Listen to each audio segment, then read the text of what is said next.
বাংলা সকাল সকাল আমার সঙ্গে একটু জগিং এ গেলে তো পারিস। সকাল সকাল ওটার অভ্যেস কর, দেখবি দিনটা ভালো যাবে।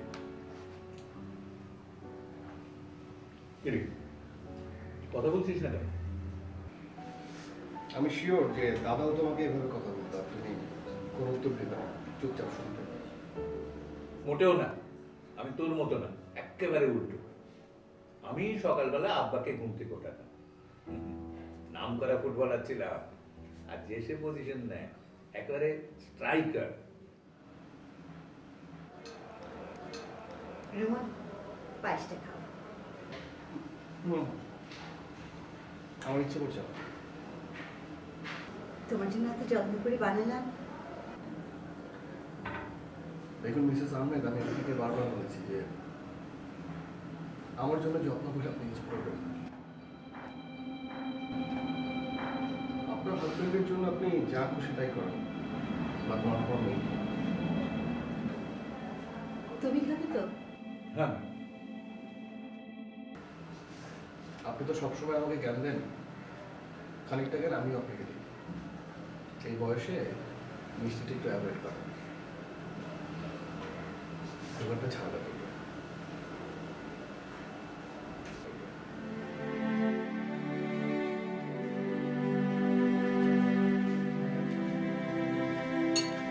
সম্পর্কটা একটু স্বাভাবিক করার জন্য 8 বছর খুব কম না, কি বলি?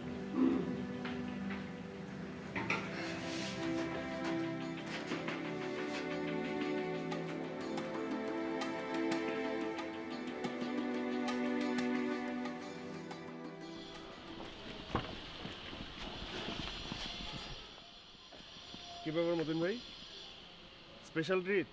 স্যার আজকে বাইরে যাবেন না, সারাদিন আপনার সাথে থাকতে বললো। যদি কোথাও যান।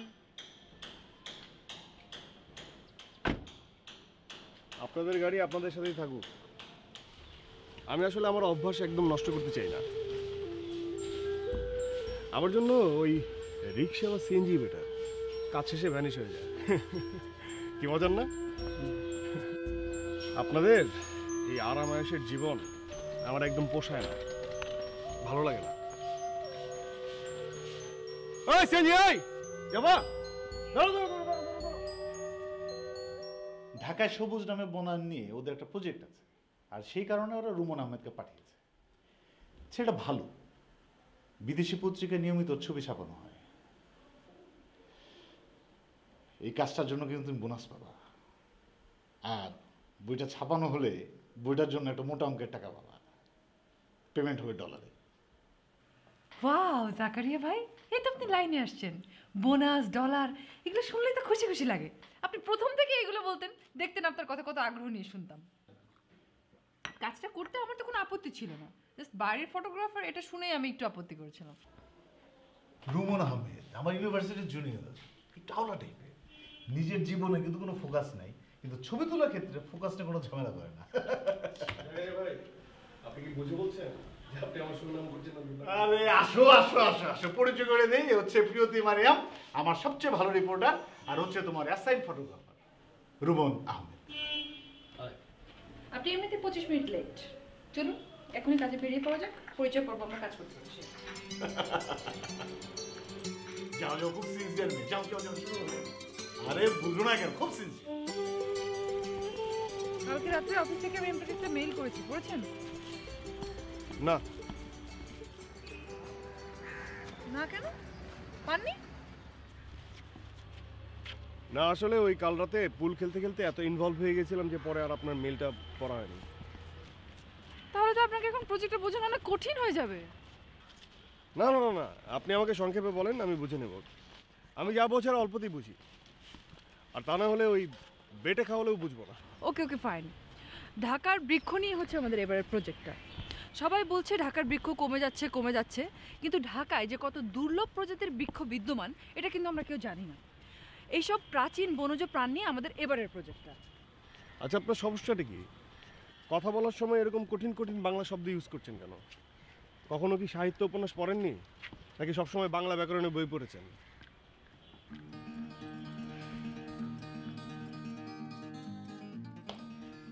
কি নিয়ে এত ব্যস্ত থাকিস? এই ছবি তুলছি, গাছপালার ছবি তুলে বেড়াচ্ছি। এভাবে এখন চলতে সমস্যা হবে না, কিন্তু বিয়ে শাদী সংসার টংসার করতে গেলে দেখবি এই ব্যবস্থা যথেষ্ট নয়।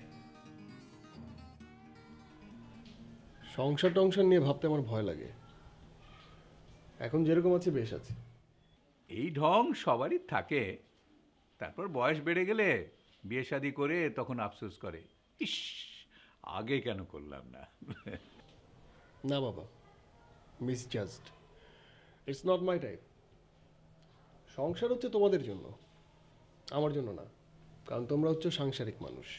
একবার সংসার ভেঙে গেলে আবার সংসার করার উদ্যোগ নাও, কারণ তোমরা সংসার ছাড়া থাকতে পারো না। আমি হচ্ছি তোমাদের একেবারেই উল্টো। বাড়ি ফিরে সংসারের সব সুযোগ সুবিধা পাও তো, তাই অভাবটা বোধ করো না। আমার সংসার প্রীতি না থাকলে এই বাড়িটা হতো nothing but a bachelors mess. আরে তুই নাকি মতিনকে বলেছিস গাড়িটা আমাদের, তোর না? হ্যাঁ, তোমাদেরই তো। কবে থেকে? কেন? না সেদিন থেকে তোর একটা থাকা খাওয়ার হিসেব করতে হবে তো, নাকি পেইং গেস্টের একটা প্যাকেজ করে নিবি?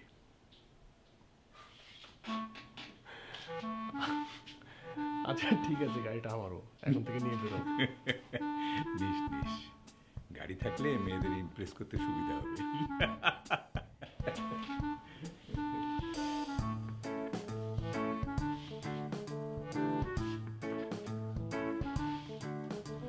এই গাছের নাম ইরানিয়াল গাছ। ইরানিয়ান গাছ। হ্যাঁ। গাছটি মূলত ইরানি গাছ। নবাব আহসানুল্লাহ সাহেব পারস্য থেকে গাছটি এনেছিলেন। পারস্য থেকে। আমাদের আলো বাতাসের জন্য গাছটি এত উপযোগী নয়, তাই কোথাও এটি বাঁচে না। আচ্ছা প্রিয়দীপ, এটা আপনার এখানে কি আরো কিভাবে কিছু যেন- সময় লাগবে এখানে? হ্যাঁ, একটু কিছু আচ্ছা আমি ওদিকটাই আছি, হ্যাঁ? প্রয়োজন হলে আমাকে ডেকে না, হ্যাঁ? এটা এখানে কিভাবে যেন টিকে গেছে।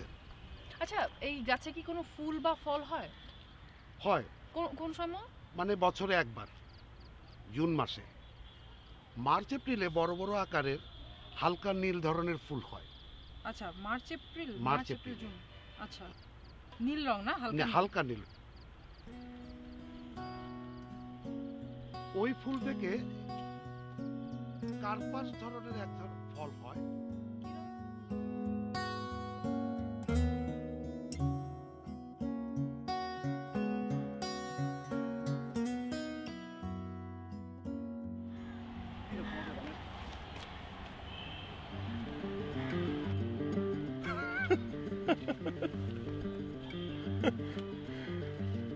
প্রেমে পড়লে ছেলেরা এরকম ভেড়া হয়ে যায়। তারপরেও ছেলেরা প্রেমে পড়ার জন্য অস্থির হয়ে যায়। আপনি বিষয়টাকে এভাবে দেখছেন? ওদের মধ্যে মান অভিমান পর্ব চলছে। এটা তো প্রেমের একটা অংশ, খুব সুইট একটা অংশ। মুখের উপর ফুল ছুঁড়ে খাওয়ার মধ্যে মানে সুইট কি আছে সেটা বুঝতে পারলাম না। শুনুন, এটা আপনি প্রেমে না পড়লেও জীবনেও বুঝতে পারবেন। মাপ চাই, আমার বোঝার দরকার নাই। প্রেম আমার অ্যালার্জি হয়, গায়ে চাকা চাকা হয়, পরে ব্যথা করে, পরে সেটা কমানোর জন্য অ্যালার্জি নিয়ে ইঞ্জেকশন দিতে হয়। ফাইজলামি করেন? না ফাইজলামি না, সত্যি সত্যি। এ দেখেন প্রেমের কথা বলতে না বলতে আমার হাত পা চুলকাচ্ছে। দেখেন চুলকাচ্ছে, সত্যি সত্যি। তাসলিম আপা 6 মাসের জন্য ছুটিতে গিয়েছেন তো, তাই ওনার কোর্সটা আমাকে দেখতে হচ্ছে।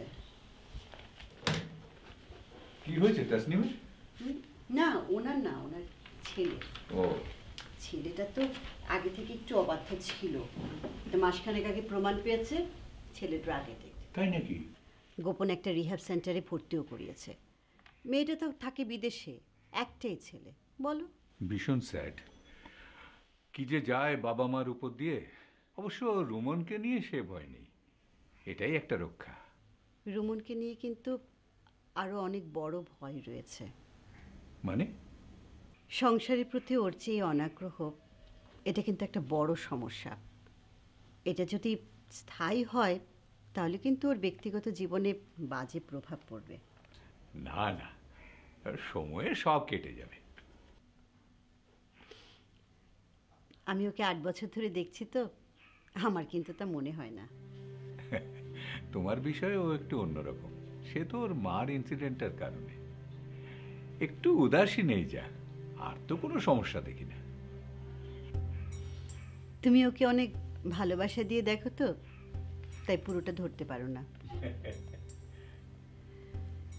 আমি কিন্তু ওর বহিমিয়ান ভাবটা বাড়তে দেখছি।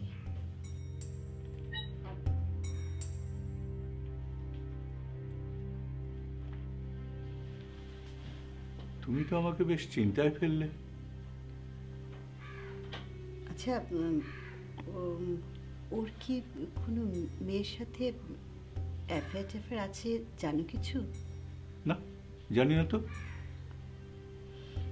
খোঁজ খবর নেওয়া দরকার জানো। যদি অ্যাফেয়ার নাও থাকে, আগে কখনো অ্যাফেয়ার ছিল কিনা সেসবের খোঁজ নেওয়া দরকার। অবশ্যই বলবে। অন্তরা, একটু হোল্ড করো। হ্যাঁ বল। নেটের মেগাবাইট শেষ হলো কি করে?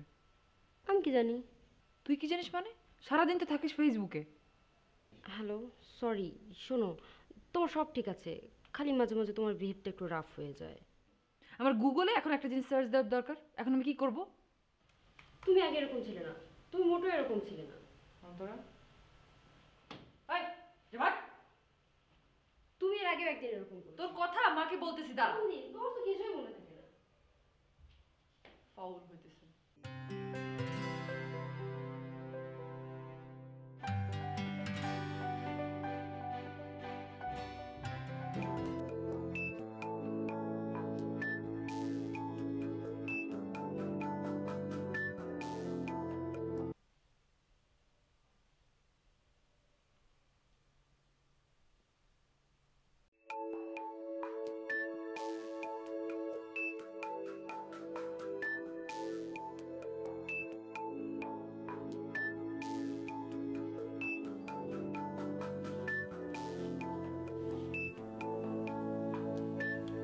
প্রিয়তি নামে তোর এক বান্ধবী ফোন করেছে, ফোনটা ধর। না, এখন ধরবো না।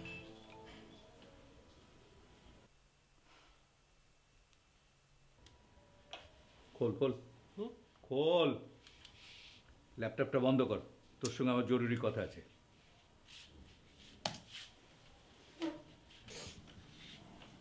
বলো। আচ্ছা রুমন, তোর কোনো অ্যাফেয়ার ট্যাফেয়ার আছে নাকি? মানে? কোনো মেয়ের সঙ্গে প্রেম ট্রেম, এই আর কি। বাবা হয়ে ছেলের সাথে এসব কি বলছো? অ্যাভয়েড করার চেষ্টা করবি না। আমি তোর বাবা, তুই আমার বাবা না, এই কথাটা মনে রাখবি।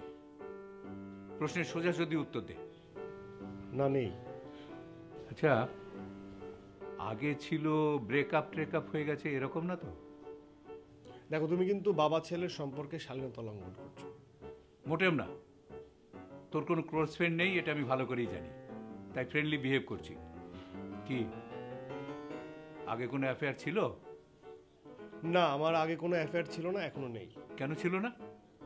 এখনো কেন নেই? কারণ এইসব অ্যাফেয়ার ট্যাফেয়ার আমার একদম ভালো লাগে না। এসব শুনলেই আমার গা জ্বালা করে। বিয়ে যখন করতেই হবে, তখন আগের থেকে একটা মেয়ের সঙ্গে বোঝাপড়া হয়ে যাওয়া ভালো না? এখন তো তাই হচ্ছে। আচ্ছা, আমি যে বিয়ে করবো সেটা তোমাকে কে বললো? বিয়ে করবি না? তাহলে কি করবি? আমি যুদ্ধে যাব। যুদ্ধে যাবি? কোথায় যুদ্ধ? তো হচ্ছে না, আফগানিস্তানে হচ্ছে, ইরাকে হচ্ছে, বসনিয়ায় হচ্ছে। আমি সেখানে যাব। সেখানে যেয়ে যুদ্ধের ফটোগ্রাফি করব। হাতের মুঠোয় প্রাণ নিয়ে এমন সব ছবি তুলব যুদ্ধের, যেসব দেখে মানুষের যুদ্ধের প্রতি ঘৃণা জন্মাবে।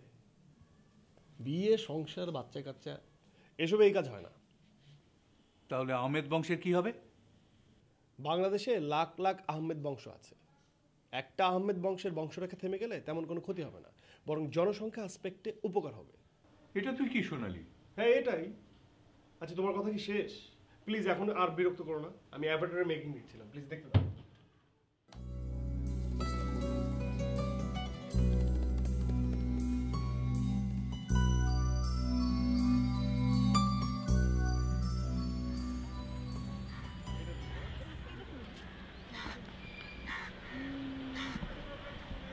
না না, দাঁড়ান, এদিকে আসুন তো।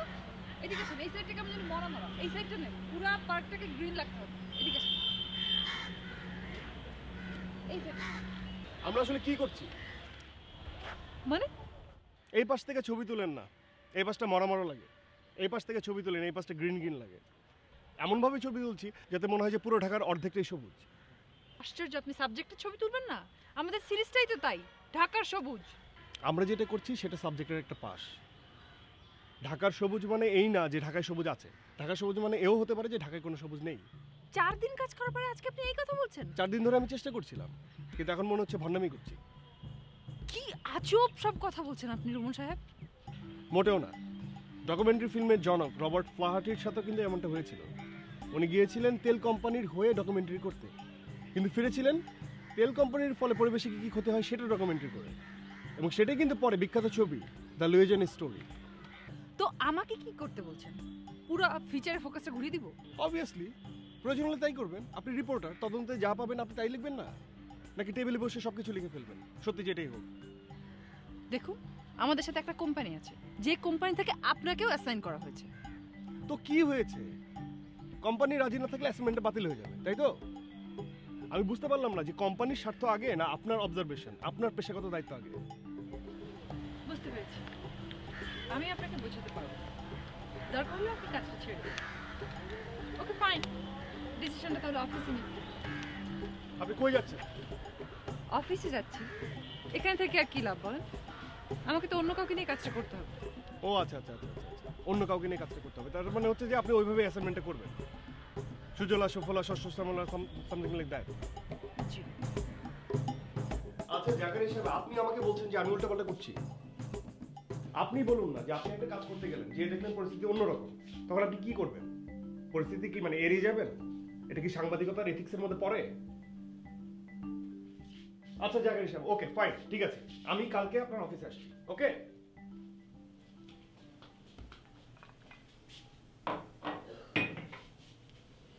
এটা কার জন্য? তোমার জন্য। তা আমি দুধ খাবো কেন? নিয়মিত তো খেতে বলছি না, তবে মাঝে মাঝে দুধ খাওয়া ভালো, শরীরের ভিটামিনগুলোকে ব্যালেন্স করে। দেখুন মিসেস আহমেদ, আমি আপনাকে বারবার বলেছি আমাকে বাড়তি টেক কেয়ার করতে আপনি আসবেন না। এখানে বাড়তি টেক কেয়ার কোথায়? তোমার বাবা খাচ্ছিলেন তাই তোমাকেও এনে দিলাম। তো আপনার হাজবেন্ডকে খাওয়ান না, যত খুশি তাকে খাওয়ান, যত খুশি তার টেক কেয়ার করেন, আমি না, আমাকে না। আপনার চালাকি বুঝতে আমার একদম বাকি নেই। চালাকি মানে? এবারের বউ তো আপনি হয়েছেন, এখন আমার মা হয়ে পুরো বাড়ির কর্তৃত্বটা নিতে চান। কি বললে এটা তুমি? এরকম তো কোনো কিছু নয়। আমি তোমাকে স্নেহ করি, ভালোবাসি, তাই তোমার টেক কেয়ার করি। আপনার স্নেহ ভালোবাসার তো আমার দরকার নেই। কি জোর করে ভালোবাসতে চান? রুমন, বেশি হয়ে যাচ্ছে না একটু? ভালোবেসে উনি তোমাকে একটা জিনিস দিতে এসেছেন, আর তুমি তার সঙ্গে এরকম ব্যবহার করছো? জ্ঞান বুদ্ধি সব হারিয়েছো নাকি? না বাবা, আমি জ্ঞান বুদ্ধি হারাইনি। আমার মা মরে যাবার পর তুমি যখন তোমার ছাত্রীকে বিয়ে করে আনলে, তখনই আমি তোমাকে বলেছিলাম যে উনি তোমার স্ত্রী হিসেবে এ বাড়িতে ঢুকুক, আমার কোনো আপত্তি নেই, আমার কোনো আপত্তি নেই, কিন্তু উনি যেন কখনোই আমার মার জায়গা নেওয়ার চেষ্টা না করেন। কি আমি বলেছিলাম না? আমার মনে হয় সেটা মেনটেন করলে আমাদের সবার জন্য ভালো। এমনিতেই ঘর বাড়ি সংসার আমার অসহ্য লাগে। আমার কিন্তু এই বাড়ি ছেড়ে চলে যেতে সময় লাগবে না বাবা। শাগুফতা, চলো চলো।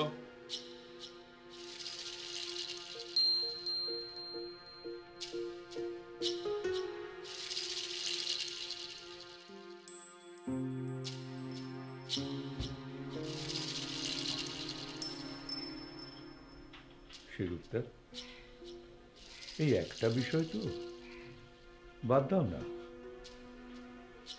ওর মার ব্যাপারে ওর একটা দুঃসহ স্মৃতি আছে, সে তো তুমি জানোই। তুমি তো সব মেনেও নিয়েছিলে।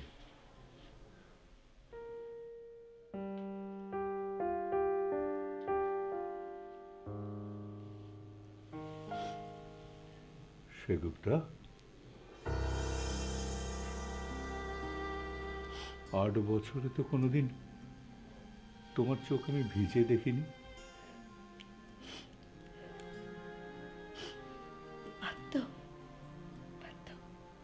না সেগুপ্তা, বাদ দেওয়া যায় না। দেখো, তোমার মনের জোরের কথা আমি সবাইকে বলি। যেভাবে তুমি তোমার এক্স হাজবেন্ডকে শাস্তি দিয়ে নতুন জীবন শুরু করেছো, বয়সের তফাৎ থাকতেও সবার অমতে আমাকে বিয়ে করেছো। সেই সেবকটার চোখে কান্না আমি যে কল্পনাও করতে পারিনি। আমার নিজের সন্তান নেই, এটা নিয়ে আমার কোনো দুঃখ নেই জানো। আমি তো রুমনকে সন্তানের মতোই ভাবি। আমি কখনো নিজের সন্তান ছাড়া ওকে অন্য কোনো চোখে দেখিনি। এতদিনে ও একটু বুঝবে না? ও আমাকে নিজের মায়ের মতো না দেখো, আমি তোকে সন্তানের মতো ভালোবাসি, এটা তো বুঝবে।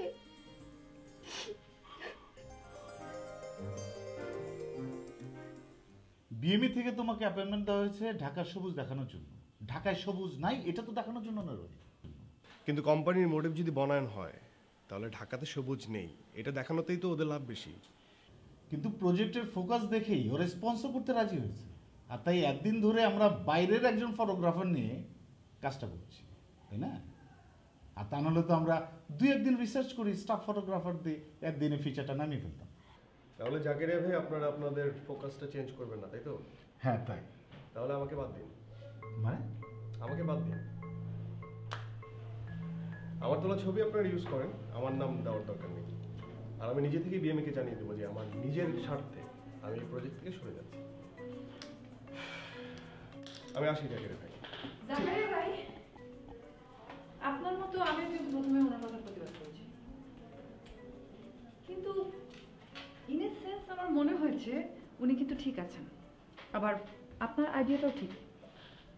এই দুইটাকে একসাথে মিলিয়ে মিক্স আপ করে কিন্তু ভালো কিছু একটা দাঁড় করানো যায়। হাউ কাম?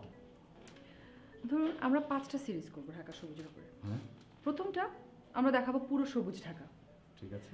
দ্বিতীয়টাতে আমরা দেখাবো কিভাবে ঢাকা সবুজ আস্তে আস্তে কমে গেছে, এবং থার্ডটাতে যে পুরো রুক্ষ বিরান ঢাকা, কোনো গাছপালা নেই। ঠিক। ফোর্থটাতে যে আমরা দেখাবো এই রুক্ষ ঢাকাকে কিভাবে আস্তে আস্তে বনানোর মাধ্যমে সবুজ করা যায়, এবং ফিফথটাতে আবার সবুজ ঢাকা। তাহলে আমরা প্রথমটা এবং শেষটাতে যে সবুজ ঢাকাকেই পাচ্ছি, এবং লেখাটা হবে ওই মোটিভ থেকে, যারা ধ্বংস করতে পারে করতে কিন্তু তারাই। বাহ, ব্রিলিয়ান্ট, জাস্ট ব্রিলিয়ান্ট। হ্যাঁ Priyoti, I am proud of you. কি সুমন, এবার চলবে? Now it's quite good, exciting, interesting. কাজ করার আগ্রহ দ্বিগুণ হয়ে গেল। বাহ বাহ বাহ। প্রিয়তি, আমার কাছে হ্যাট নেই, তাই হ্যাটস অফ করতে পারছি না, but I salute you.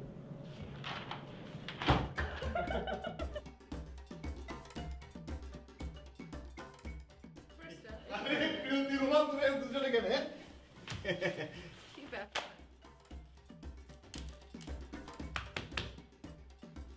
Yes, you are absolutely correct. আরে ওদের কোম্পানি তো আমাদের ফিচারটা দেখে অনেক খুশি হয়েছে।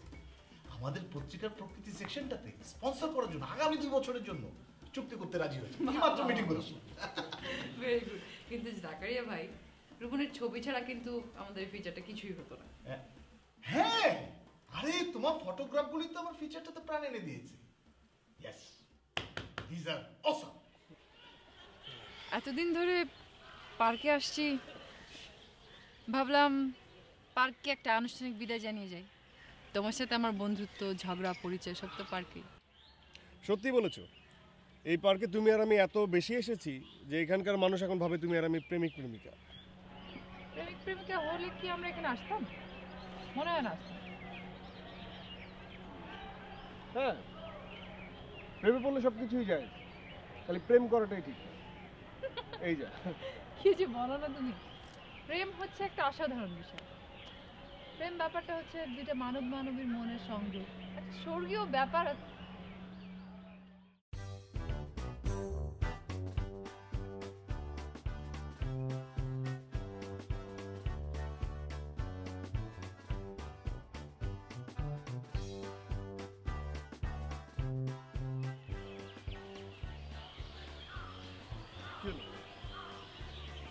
আমার ছোট বোন অন্তরা কলেজ যাওয়ার কথা, পার্কে। দুটি মানব মানবীর মনের স্বর্গীয় সংযোগ। কি ধরে আনলো নাকি স্বর্গীয় প্রেমিক প্রেমিকাদের? মজার ব্যাপার কি জানো, ওরা কিন্তু আমাদের সম্পর্কে একই ধারণা পোষণ করছে, যদিও তোমার আমার মধ্যে সেরকম কোনো সম্পর্ক নেই।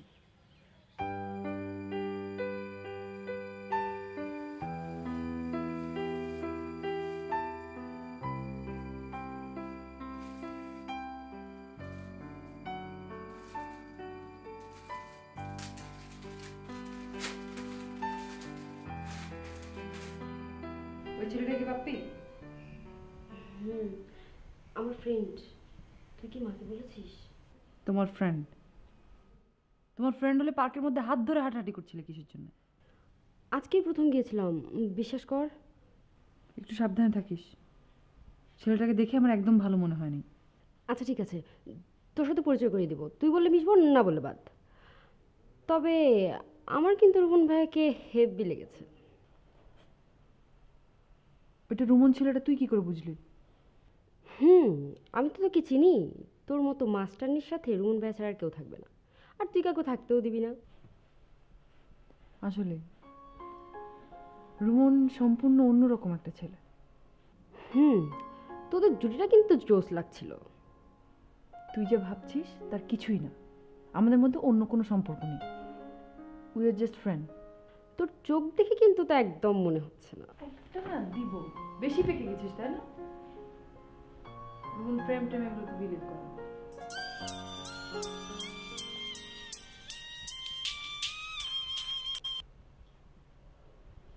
হ্যাঁ বলো। প্রিয়তি, আমি আমার কাজের কিছু স্যাম্পল পাঠিয়ে একটা বিদেশি নিউজ এজেন্সিতে মানে অ্যাপ্লাই করেছিলাম ওয়ার ফটোগ্রাফি করবো বলে। ওরা আফগানিস্তান কাবুলে মানে ওদের হয়ে কাজ করার জন্য আমাকে অফার লেটার পাঠিয়েছে। টানা 2 বছর মরুভূমিতে কাজ করতে হবে। ড্রোন হামলা নিয়ে ওরা কিছু এক্সক্লুসিভ ছবি যাচ্ছে, অ্যান্ড আই এম সিলেক্টেড। মানে আসলে হয়েছে কি, মানে বিদেশিরা তো নিরাপত্তার খাতিরে চলে যাচ্ছে, তাই আমাদের কতটা বাড়ছে। মানে ওরা এটাও মেনশন করেছে যে কাজটা খুব রিস্কি। হ্যাঁ, আমাকে মেল করেছে 7 দিন আগে, বাট আমি তো চেক করিনি। ওরা যেটা করেছে সেটা হচ্ছে যে কোরিয়ারের মাধ্যমে আমার অফার লেটার পাঠিয়ে দিয়েছে। বুঝো ব্যাপারটা? তুমি কি মেইল রিপ্লাই করেছো যে তুমি যাচ্ছ? না, এখনো রিপ্লাই করিনি, আমার হাতে 5 দিন সময় আছে। তুমি কি যাবে? যাবো না, অবশ্যই যাবো, ইটস মাই ড্রিম। কালকে তুমি আমার সাথে একটু দেখা করতে পারবে? জরুরি কথা আছে, প্লিজ। আমি নেটে খোঁজ নিয়েছি, জবটা আসলে খুব রিস্কি। গত 1 বছরে প্রায় 9 জন সাংবাদিক মারা গেছেন। মৃত্যু নিয়ে আমার ভাবনা নেই প্রিয়তি। না গেলে হয় না রুমন। তুমি কি বলছো? ভেবে বলছো? খালি একবার বোঝার চেষ্টা করো। ড্রোন হামলা হচ্ছে, বোমা বিস্ফোরিত হচ্ছে, সেই মুহূর্তের ছবি। আর সেই ছবি দেখে পৃথিবীর সবাই ধিক্কার জানাচ্ছে ড্রোনের বিরুদ্ধে। জাতিসংঘের প্রস্তাব উপস্থাপন। I love you. কি?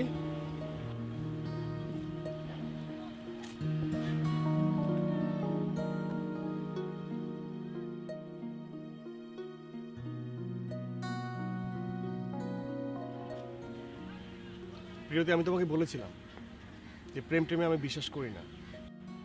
তুমি যদি প্রেম ট্রেমে পড়তে তাহলে বুঝতে। কেন প্রিয়তি সম্পর্কটাকে জটিল করছো? প্রেম ট্রেম তো তোমাকে আলোড়িত করে না। তোমার আমার সম্পর্কের আবার জটিলতা কিসের? প্রেমকে এড়ানো সহজ, কিন্তু তোমাকে না। আমি তোমার মতো বন্ধু হারাতে চাই না। তোমাকে বন্ধু হারাতে হবে না, তুমি শুধু আফগানিস্তান যাওয়ার অফারটা ক্যান্সেল। এখন তো আরো বেশি করে যেতে হবে। আমি তোমাকে বলেছিলাম না যে প্রেমটা আমার সহ্য হয় না।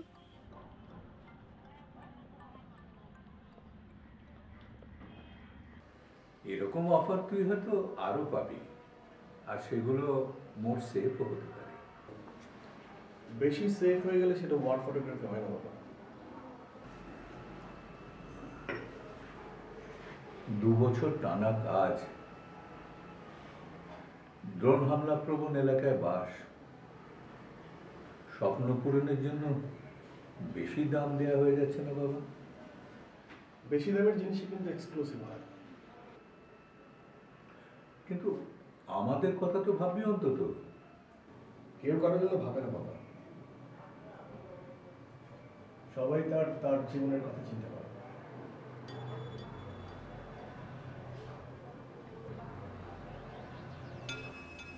ব্যাপারটা কি আসলেই সেরকম? আমি তো অন্তত আমার কথা নয়, আমাদের কথা ভাবছি।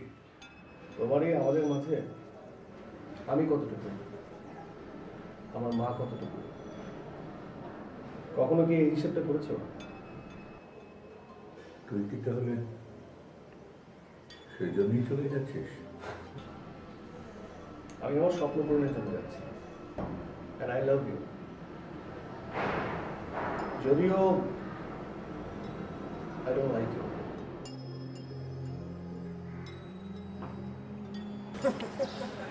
পুরো লাইফটাই তুই এই ধর তুই এখানে বসে আছিস, এখানে যদি পড়ে যাস তাহলে মরে যাবি না? আরে পড়ে গেলে তো মরে যাবো, কিন্তু আমি পড়বো কেন?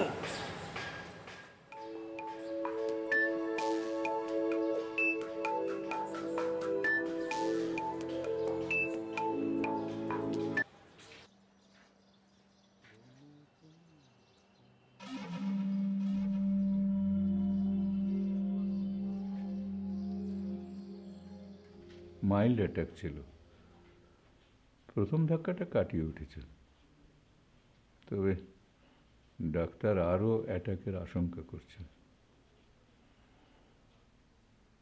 আরও কিছুটা সময় না গেলে বিপদমুক্ত বলা যাবে না। আচ্ছা ঠিক আছে, তুমি চিন্তা করো না, সব ঠিক হয়ে যাবে। আর আমি বাইরে আছি, প্রয়োজন হলে আমাকে ডেকো।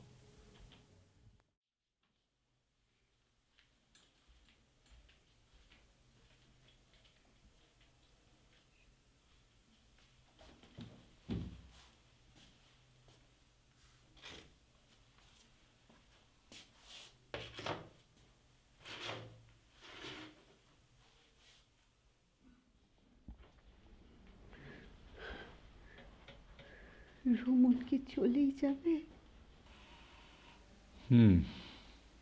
ওকে আটকানো যাবে না। আমার না বলতে খুব লজ্জা লাগছে, কিন্তু না বলে পারছি না। যদি সময় না পাই। ওসব কথা বলো না তো। শোনো, তুমি শোনো প্লিজ, তুমি শোনো। আমি চাই, আমি খুব করে চাই সুমন কি একবারের জন্য আমাকে মা বলে ডাকতে পারে না? সত্যি করে না, মিথ্যে করে ওকে আমাকে মা বলে ডাকতে পারে না একবার? মানুষ তো মৃত্যুপথ যাত্রীর অনুরোধ রক্ষা করে না। ওসব কথা বলো না, কিচ্ছু হবে না, তোমার কিচ্ছু হবে না।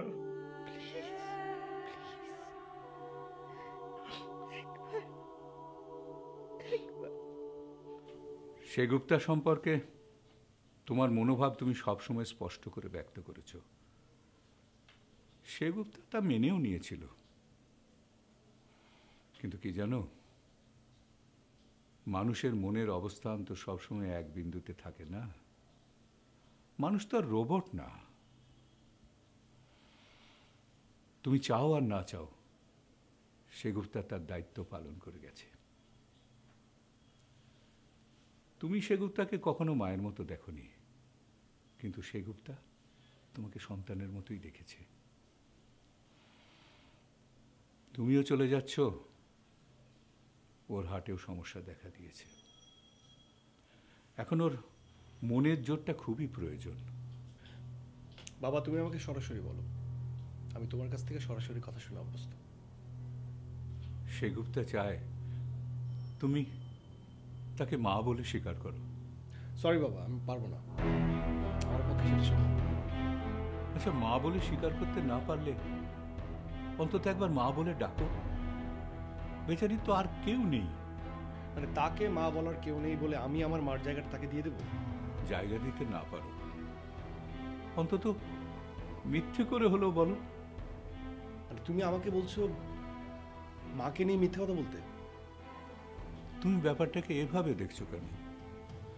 একটা মানুষ হাসপাতালে লাইফ রিস্কে আছে, সে তোমার মুখে মা ডাক শুনতে চায়, তুমি তার চাওয়াটাকে মূল্য দেবে না? প্লিজ বাবা, আমাকে ইমোশনালি ব্ল্যাকমেল করবে না, আমি পারবো না। আর এরপরে যদি তুমি আমাকে বলো তাহলে আমি তোমার সম্মান রাখতে পারবো। আমার সম্মানটা তুমি রাখছো কোথায় রোমন? তুমি তো চিরকাল তোমার নিজের মতো করে চলেছো। আমার সঙ্গে তোমার কোনো বিরোধ বাঁধেনি কেন জানো? কারণ তোমার চলাফেরায় আমি কোনোদিন বাধা দিইনি। তোমাকে এত করে বললাম বিদেশ যেও না, তারপরেও তুমি বিদেশ যাওয়ার প্রস্তুতি শেষ করেছো। যে মহিলা 8 বছর ধরে তোমার মায়ের দায়িত্ব পালন করলো, তার শেষ ইচ্ছাটা তুমি রাখছো না। আর কিভাবে তুমি আমার অসম্মান করবে?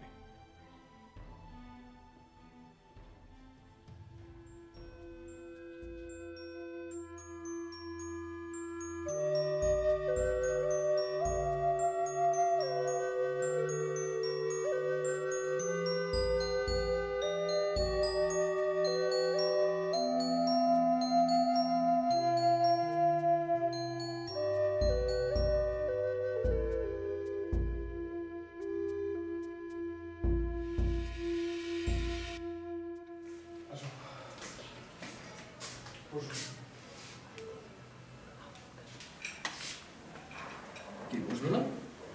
তুমি নিজেকে কি ভাবো? কেন?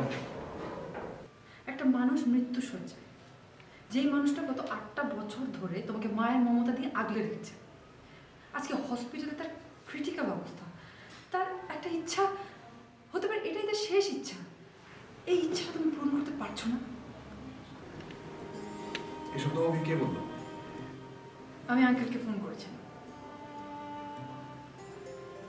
আঙ্কেলের দ্বিতীয় বিয়ে নিয়ে তোমার রাগ, কিন্তু দেখো রমন, নিজের শোক সামনে নিতে আঙ্কেল কিন্তু 5টা বছর সময় নিয়েছেন।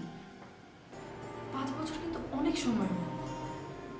আর এই বয়সে একা থাকা একটা কষ্ট, এটা তো আর কেউ না বুঝুক তোমার বোঝার কথা।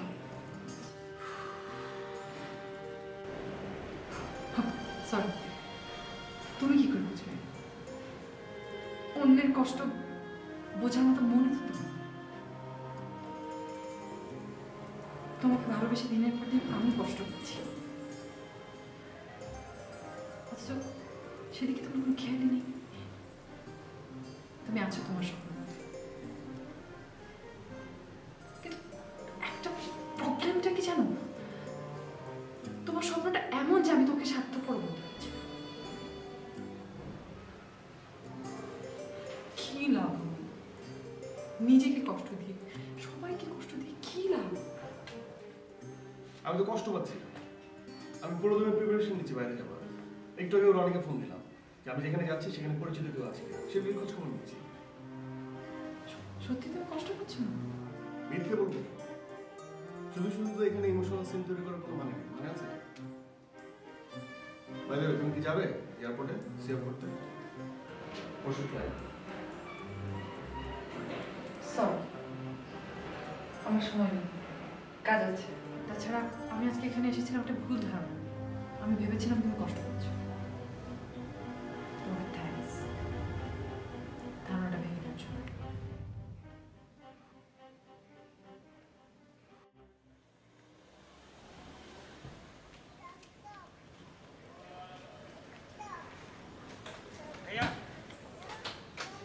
স্যার আপনার জন্য গাড়ি পাঠিয়েছিলেন, আপনি নিয়ে এয়ারপোর্টে যাবেন। গাড়ি তো লাগবে না, ওই যে আমার পরিচিত গাড়ি কল করেছি, চলে আসছে।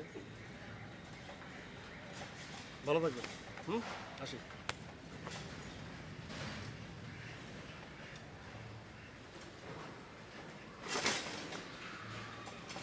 গ্যাসের ব্যাপারটা চালিয়ে যাবেন, কোনো সমস্যা নেই। আপনার স্যারের তো অনেক টাকা, এই অল্প সামান্য টাকা গেলে কিছু হবে না। শুধু বিনিময়ে গাড়িটা একটু সাবধানে চালাবেন। হ্যাঁ,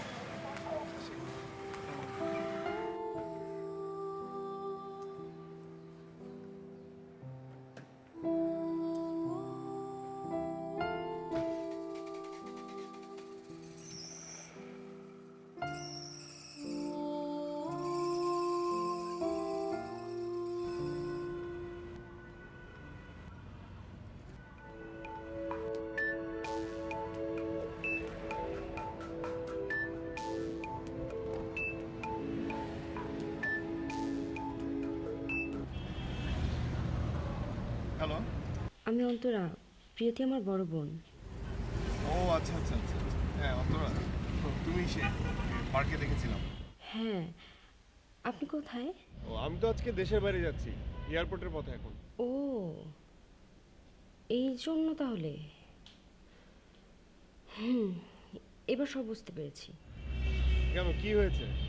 আসলে আপুকে একটা ছেলে খুব পছন্দ করতো, আব্বুর অফিসের বসের ছেলে।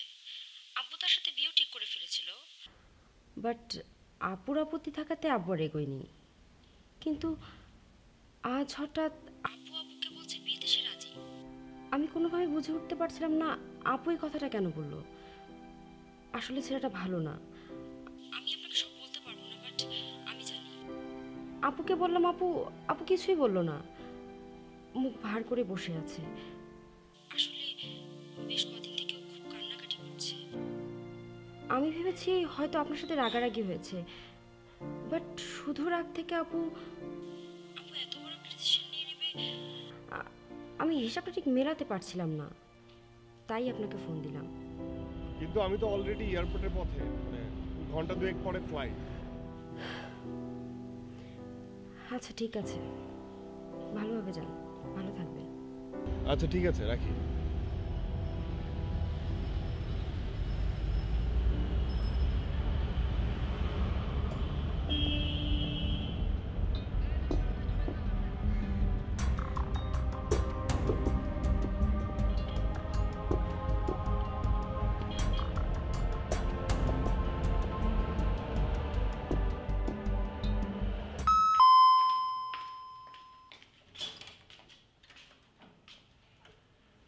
আপনি যান নাই? না অন্তর, আমি যাইনি। প্রিয়তি আছে? এক মিনিট।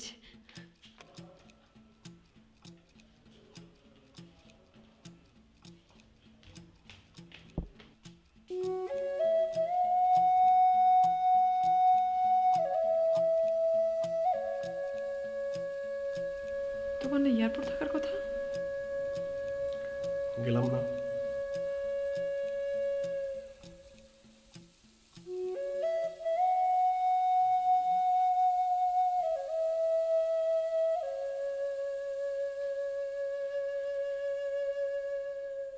তখন আমার এসএসসি পরীক্ষা চলছিল,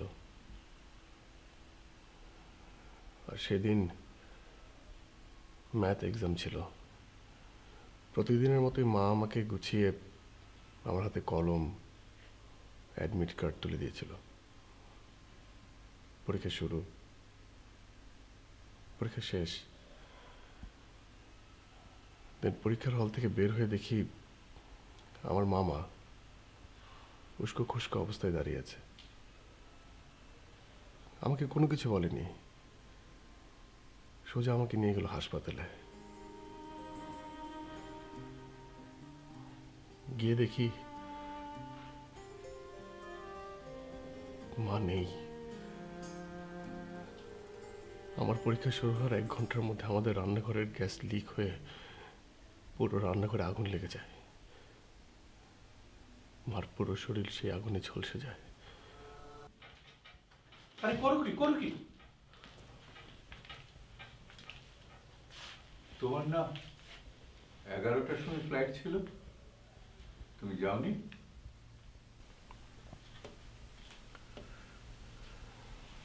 যাব না।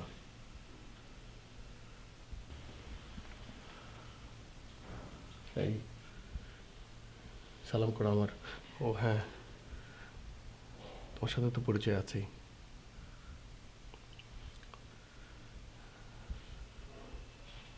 মা,